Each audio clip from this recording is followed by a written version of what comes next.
हरिओम। हम श्री हरि नारायण बोल रहे हैं जी। कल की महाराज। आज हम दो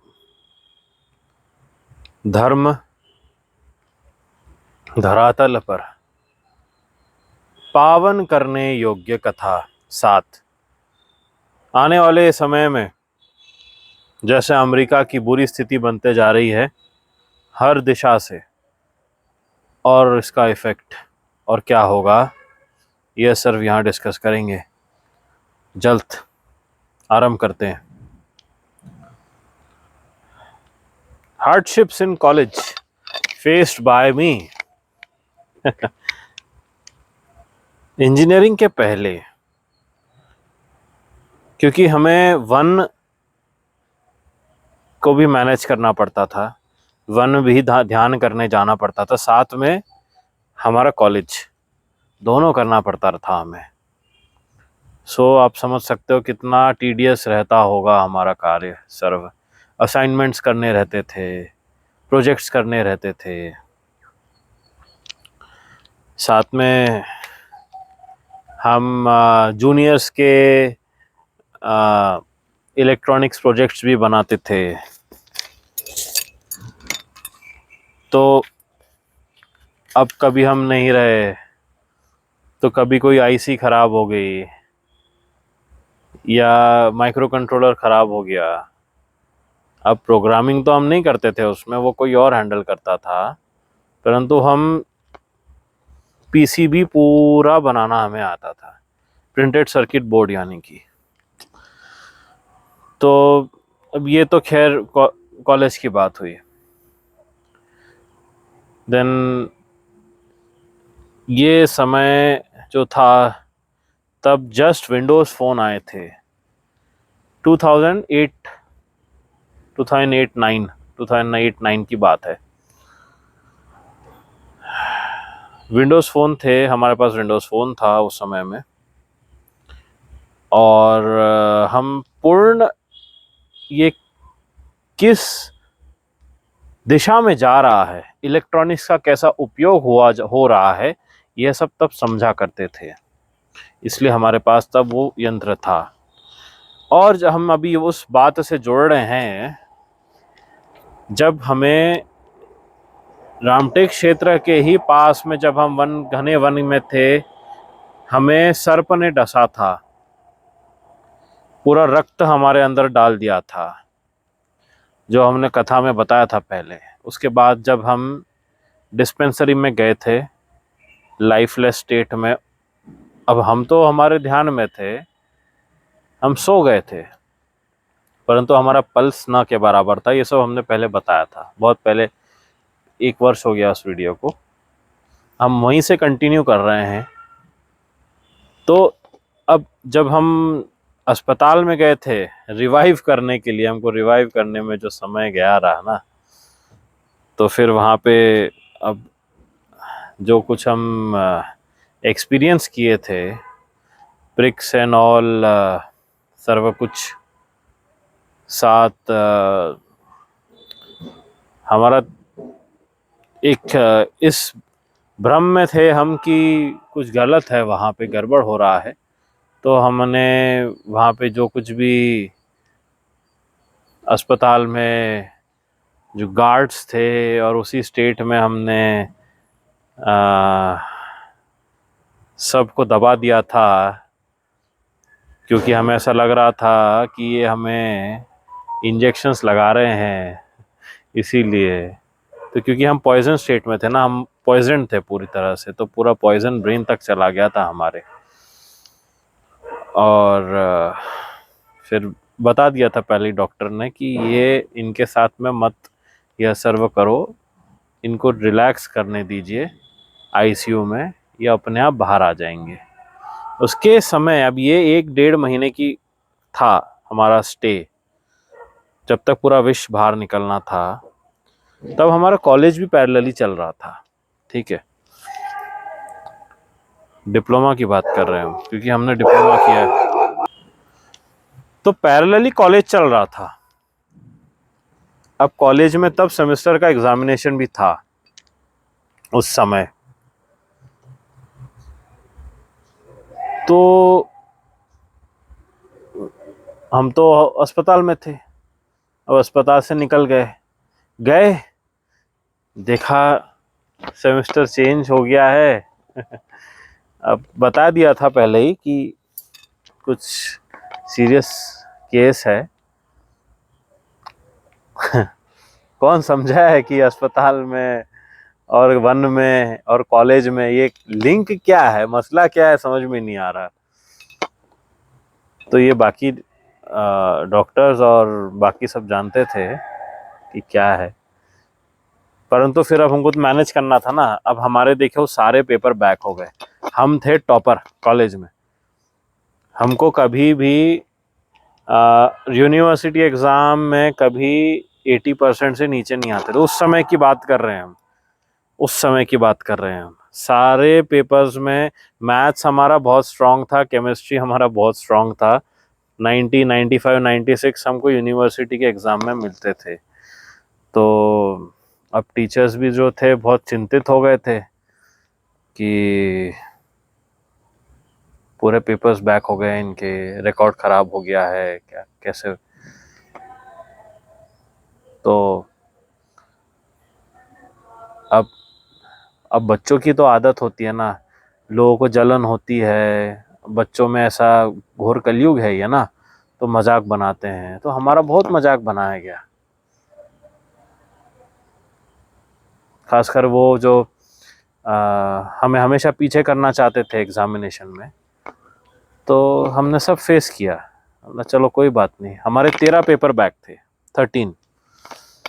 फिर हम बैक का फॉर्म भरने गए, बैक का फॉर्म भरने के लिए लाइन में लगे। जब नया सेमेस्टर शुरू हो गया था, है ना, 4th सेम आरंभ हो गया था। हम ये 3rd सेम की बात कर रहे हैं।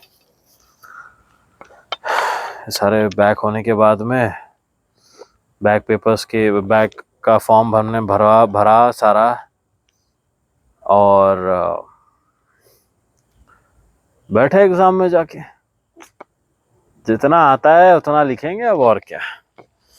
तो एग्जामिनेशन हॉल में हम अब बैठे रहते थे, लिखते थे, गाना गाते थे, लिखते थे, यहाँ वहाँ देखते थे, लिखते थे। इन्विजिलेटर आते थे। अब इन्विजिलेटर को पता था क्या हुआ है, बोलते थे ठीक हो, बोला ठीक है जी, अभी बस एग्ज़ाम ठीक से लिख दे, और क्या चाहिए। ऐसे करके दिन निकलते गए। सारे पेपर्स हमने दे दिए भोलेनाथ के आशीर्वाद से, और थ्रू एंड थ्रू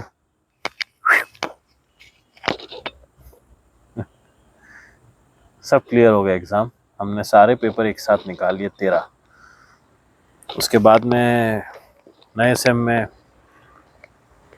हमें बहुत परिश्रम करना पड़ा सारा, क्योंकि बहुत कुछ बैकलॉग हो गया था हमारा। असाइनमेंट्स से लेके सब कुछ, सब हमने अकेले किया, क्योंकि सब आगे निकल गए थे असाइनमेंट में।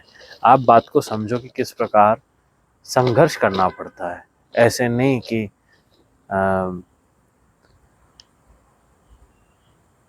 बैठे बैठे हो गया हमेशा सब कुछ अच्छा, ऐसा नहीं होता। घोर कलयुग है, संघर्ष करते रहना पड़ता है, पढ़ते रहना पड़ता है, संघर्ष करते रहना पड़ता है। फिर हमारा प्रोजेक्ट, हमारा नोट्स हम खुद ही सब बनाते थे, असाइनमेंट्स सारे, क्योंकि सब चेंज हो गए थे ना, क्लासमेट्स सब दूसरे थे। ये हमको दूसरा सेक्शन था हमारा, और सबको पता था हम कौन थे।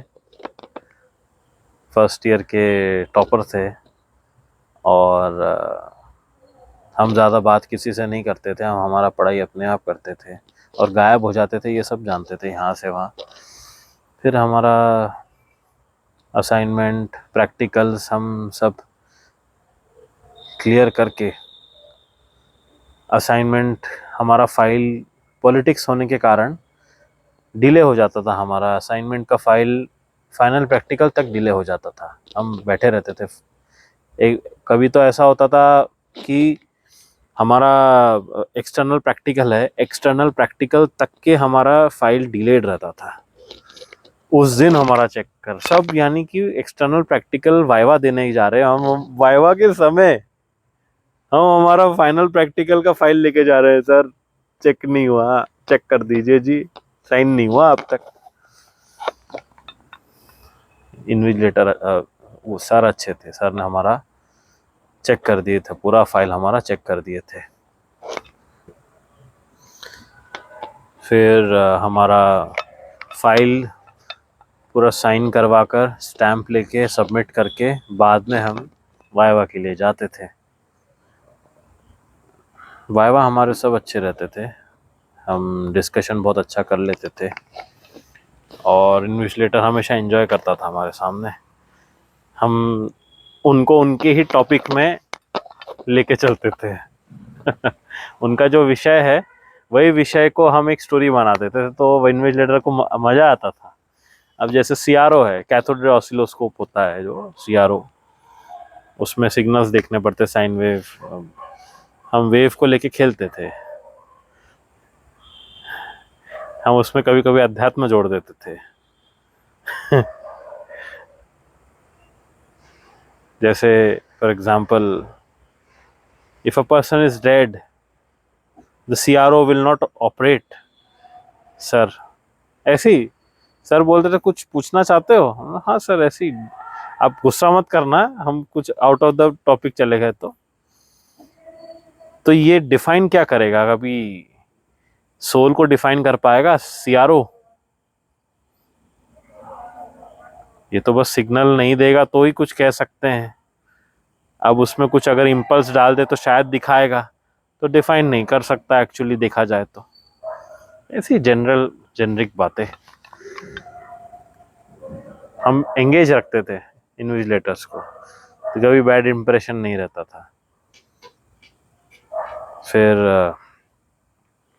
दूसरे प्रोजेक्ट ग्रुप्स जो हमारे रहते थे, अब हमारा प्रोजेक्ट ग्रुप टूटे हुए प्रोजेक्ट ग्रुप्स के ग्रुप में हम जुड़ गए थे, क्योंकि अकेले प्रोजेक्ट ग्रुप को लेके चल नहीं सकते, थीसिस बनानी पड़ती है, पूरी थीसिस पूरी हमने डेवलप की थी, एवरीथिंग सारा रोबोटिक व्हीकल के ऊपर था। सब बनाने के बाद में पार्ट्स में डिवाइड करके हम दूसरे ग्रुप में जुड़े थे और हमारा प्रोजेक्ट दे दिए, चलो भाई। अब उनके पास नहीं था प्रोजेक्ट, तो हमने हमारा प्रोजेक्ट वहाँ अटैच कर दिया, उनके नाम भी ऐड कर दिया उसमें, क्योंकि किसी उनका कुछ प्रिपेयर्ड नहीं था। और फिर वाइवा में हमने सारे क्वेश्चन संभाले थे और हिंट दे देते थे कि कहाँ क्या आंसर देना है, दे देते थे ऐसे करके हमारा वो समय निकला। और एकांत हमने हमारा प्रिपरेशन करके, without any conversation, without any jokes and stupidity and making education a market place, ये सब नहीं करके हम पढ़ के हो गया खत्म। वो बस एक स्टेज था, पढ़ के बस खत्म करना था उसे।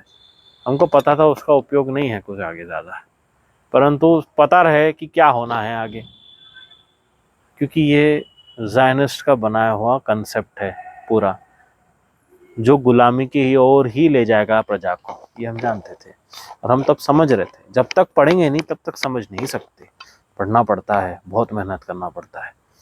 साथ में वन भी जाना रहता था हमें। अब वन पर आते हैं तो ये दिव्य गुफा की कथा है, बहुत सुंदर, बहुत दिव्य है। इनके लिए दिव्य दृष्टि चाहिए, दिव्य दृष्टि का कुछ अंश को लेकर चलना पड़ेगा आपको साथ में जी, तब आप इसे समझ पाएंगे। ऐसे कई भक्तगण समझते हैं, भारतवर्ष में ही नहीं पूरे विश्व में अभी जहाँ भक्तगण है, अमेरिका, यूरोप, ऑस्ट्रेलिया, सर्वों को भारतवर्ष में वापस आना पड़ेगा, ये वो जानते हैं। And they are preparing to get back to Bharat, क्योंकि प्रलय चल रहा है जी। जैसे हमने बताया रहा, सारी घटनाएं वैसे हो रही है, कली की सरकार गिर रही है, मजाक बनाया जा रहा है, सब जानते हैं। पता चल गया है कि कैसे कितने दुष्कर्मियों के हाथ में शासन चला गया है, ये घोर कली के हाथ में आ गया है। फिर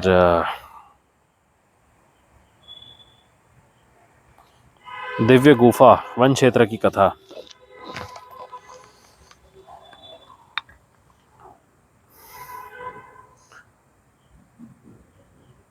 हमने आपको गुफा के बारे में बताया ना, गड्ढे होते हैं बड़े बड़े, एंट्रेंस होता है, मानो कोई ऐसे ही क्रिवाइस होगा कोई सी पहाड़ में, अंदर पता नहीं क्या है। अब हम जहां से जा रहे थे वहां पूरा बड़ा सा पहाड़ था, नर्मदा नदी के ही किनारों की कथा है ये। सर बड़े बड़े जहां पहाड़ है, गुप्त पहाड़ है, ड्यून्स की तरह, समझ नहीं आते, एक के बाद एक ड्यून्स लगते हैं यानी पहाड़। अब जो हमको जिस पार जाना था उसके पहले एक पहाड़ लग गया, और कोई ऐसा डायरेक्ट घाटी वाटी नहीं थी कि घाटी से होते हुए हम उस पार चल जाएं। कोई एंट्रेंस एग्जिट नहीं था कि हम उस पार जा सके। अब क्या करेंगे? तो हम सीधे सीधे पैरेलल टू द हिल चलते जा रहे हैं। पहाड़ है, पहाड़ से लग के चलते जा रहे हैं। पहाड़ सीधा ऐसा है ना, चढ़ भी नहीं सकते ऊपर, उतना एनर्जी भी नहीं था। सीधे सीधे सीधे सीधे जा रहे हैं, सोच रहे हैं कि चलो अब लेफ्ट आ जाएगा, अब थोड़ा सा कर्व है, कर्व भी नहीं है, सीधा सीधा सीधा सीधा ऐसे हम और अंदर दूसरी जगह जा रहे थे। यानी कि it was like this this this this this this this this this. अरे कितना, कहाँ से मारेंगे? फिर उस तरफ जाना है, इस तरफ जाना है, ये पहाड़ है, इस तरफ जाना है, हम यहीं पे घूम रहे हैं, यहीं घूम रहे हैं, यहीं घूम रहे हैं। फिर हम रुक गए, बोला नहीं, हम पलट गए, दूसरे दिशा में जाने लगे। जाते जाते जाते जाते हमको एक गड्ढा दिखा, ऐसा उसी से लगा हुआ, पहाड़ से ही लगा हुआ। हम घुस गए उसके अंदर बिना कुछ सोचे। हमको पता था भाग्य साथ है हमारे, जो होगा देखेंगे। चले गए। फिर अंदर जाने के बाद थोड़ा सा क्रॉल करना पड़ा, क्योंकि क्रॉल करना पड़ता है। क्रॉल करते, थोड़ा सा क्रॉल कर करके मिट्टी पत्थर सब हटा के अंदर घुसे, स्क्वीज किए, धक्का उक्का, थोड़ा सा पत्थर वत्थर, ऊपर से पत्थर भी गिरते हैं ऐसे में, और क्लॉस्ट्रोफोबिक रहता है of course, it is very claustrophobic. Claustrophobic यानी कि घुटन, ऑक्सीजन अधिक नहीं होता अंदर। फंस गया मनुष्य तो मर गया समझ लो, वापस नहीं जा सकते। तो डिग करके धीरे धीरे धीरे धीरे धीरे करके हम बाहर निकल गए, पॉप आउट। तो स्पेस बड़ा हो गया, टनल से अंदर अंदर अंदर अंदर अंदर अंदर लाइक अ स्नेक। फिर बाहर निकले तो बड़ा हो गया स्पेस, बड़ा जगह मिल गया। अब वहां पे भरपूर प्राणवायु। अब हम बैठ के थोड़ा चिंतन किए, फिर हम सोचे चलो, और जैसे हम चाह रहे थे वैसे ही सीधा सीधा उस पार निकल रहे थे हम, पहाड़ के सीधा उस पार, समझ गए। और ऑफ कोर्स अंधकार अंधकार अंधकार रहता है, पर हम देख पाते हैं, देख लेते हैं, अंधकार में हमको सब दिखता है। फिर हम जा रहे हैं धीरे धीरे करके, पूरा पत्थर है, काले पत्थर अंदर में। हमारे साथ हमारे अस्त्र भी था उस समय, जी हाँ, हमारा एक बड़ा सा लोहे का, अष्ट धातु का होता है वो, परंतु रियल आयरन। ये सब जो भी मिलते हैं ना कलयुगी, सब मिलावटी है, सब बहुत अच्छे क्वालिटी का है पर जंग खाया हुआ है। हाथी खड़ा कर सकते हैं उसके ऊपर, इतना स्ट्रांग है ये। परंतु ये कलयुगी है।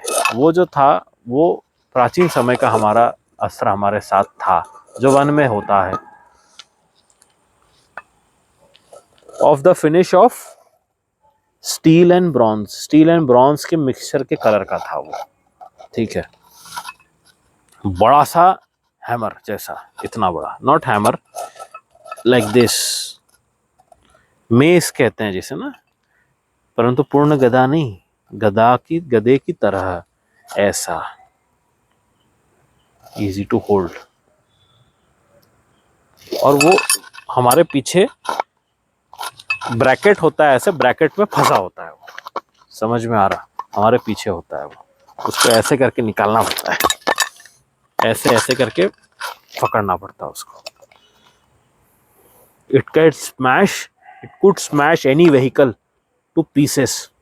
उसे मारा ना, गाड़ी की चटनी बन जाएगी, किसी भी ट्रक हो कुछ भी हो, इतना स्ट्रांग होता है, दिव्य शक्ति होती है सब में। ठीक है, तो ये था साथ में हमारे। अब हम जा रहे हैं अंदर। सब छिल गया रहा, क्योंकि टनल से जाते समय सब छिल जाता है। ये स्पेस बहुत कम थी, ये वाली स्पेस पर्याप्त थी कि एक प्रॉपर सब हम साथ बैकपैक मोटा रख के भी साथ में जा सके। फिर हम अंदर अंदर जा रहे थे, और निकलने के बाद धीरे धीरे करके एक किनारे से दीवार को पकड़ के आगे जाना पड़ता है, क्योंकि कहीं भी गड्ढा हो सकता है, कहीं भी फिसलन हो सकती है।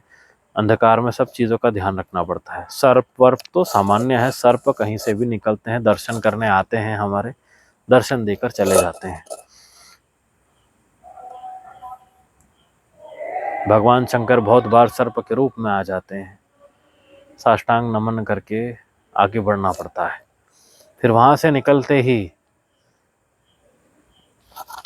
एक एक भाग से आगे निकल रहे थे हम, बहुत लंबा था। फिर कुछ पत्थर गुफा के अंदर में, कुछ दोनों वॉल से ना साइड के, ये कुछ ऐसा स्थान था, एक ऐसा है ना, ऐसा एक गड्ढा था उसमें। और अब हम देखिए गड्ढा है, इसके अंदर क्या है, एक गड्ढा देखते हैं। तो उसके ऊपर कुछ बड़ा सा एक पत्थर था, ऐसा ना, पत्थर जैसा था और थोड़ा नरम भी था। हम बोले पत्थर कैसे दब रहा है, समझ में आ रही बात। था पत्थर, क्योंकि स्क्रेप करने से समझ में आ जाता है ना, स्क्रैच करने से कि पत्थर है क्या है। पत्थर ही था, परंतु दब रहा था वो, पत्थर कैसे दब सकता है।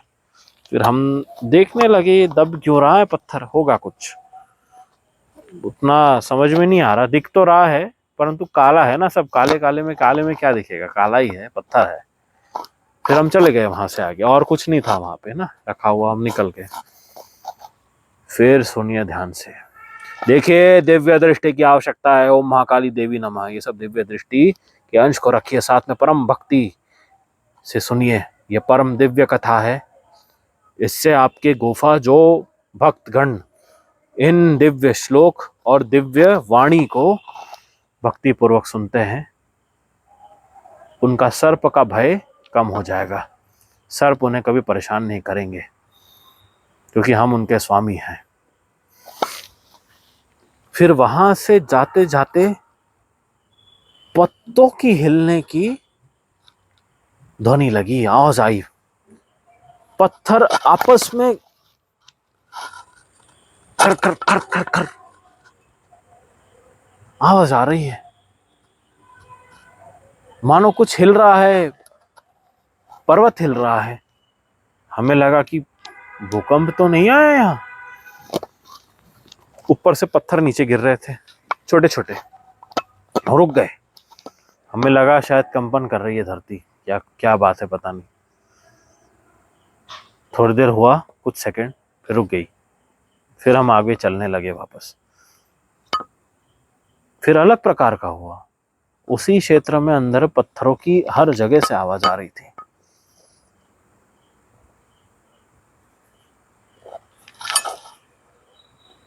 फिर हम रुक गए। फिर मानो कुछ चलता हुआ हमारे पास आ रहा है।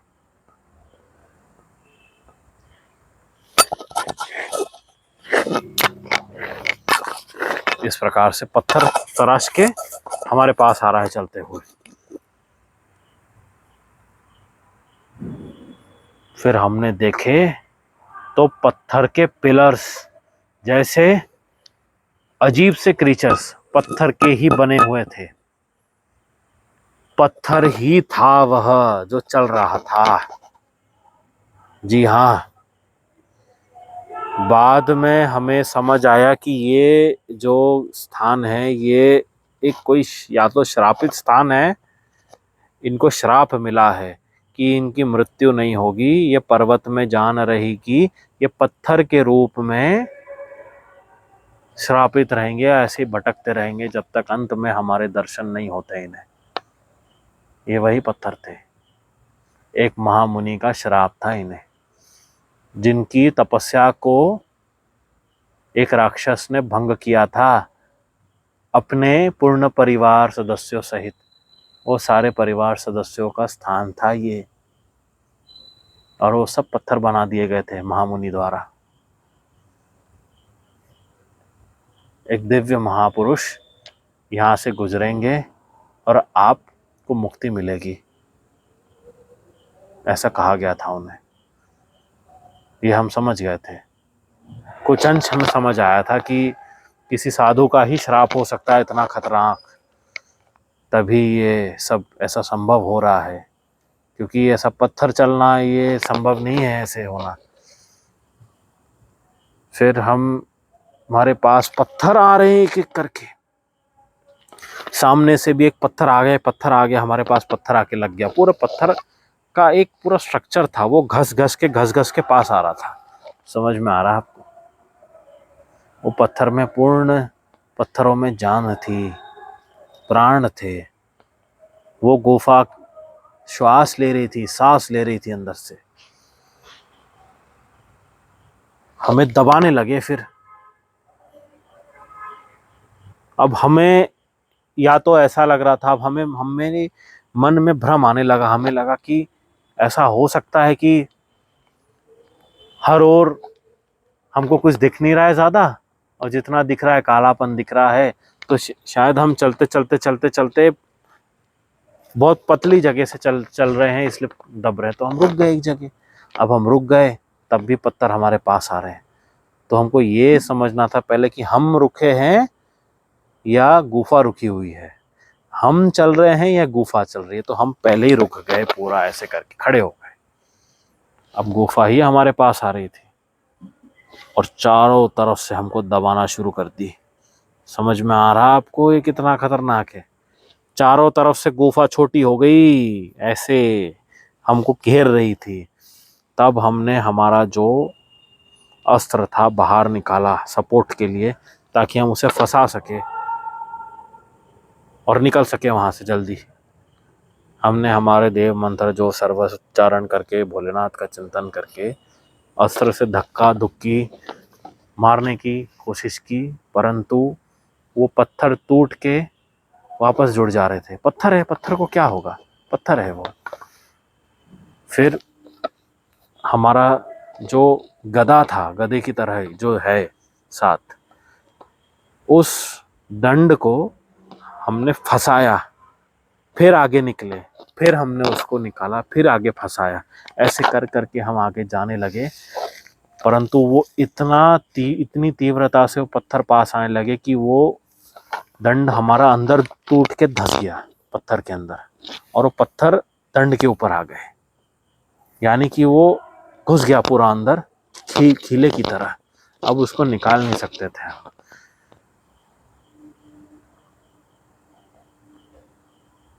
हमने पूर्ण चेष्टा की, निकालने की पूर्ण चेष्टा की, वहीं रहते हुए, क्योंकि दिव्य अस्त्र था उसे छोड़ नहीं सकते थे हम, ऐसा हमें लग रहा था।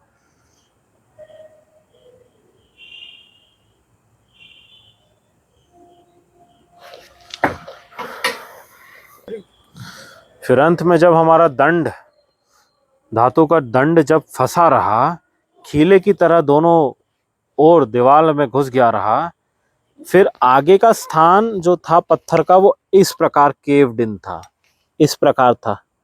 यानी कि हम आगे जा ही नहीं सकते, वो ऐसा करके और पास आ रहा था। अब हम इसे निकाल भी नहीं पा रहे, पूरा पत्थर चारों ओर। अब क्योंकि वह दिव्य दंड था, ऊर्जा थी, पत्थर पूर्ण स्क्वीज करने की चेष्टा कर रहे थे और उसको तोड़ा नहीं जा सकता वह दंड को।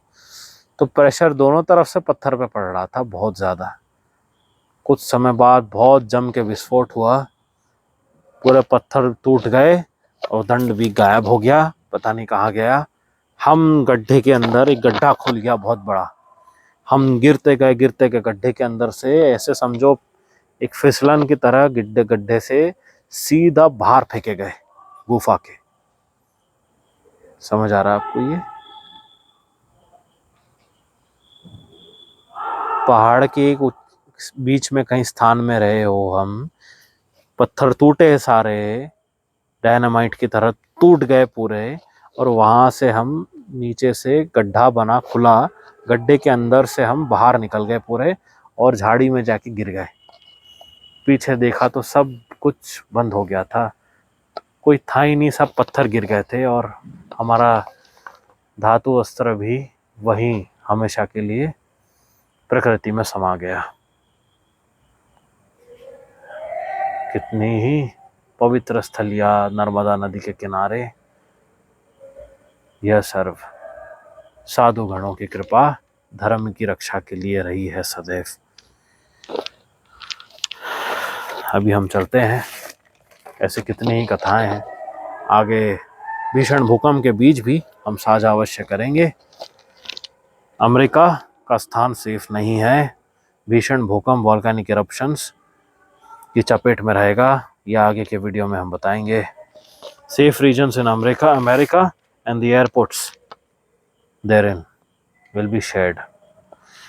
चलिए अब हम चलते हैं, भीषण भूकंप है आगे, काल राख चल रहा है जी, पंचम। हरिओम, शुभ मंगल कल्याण।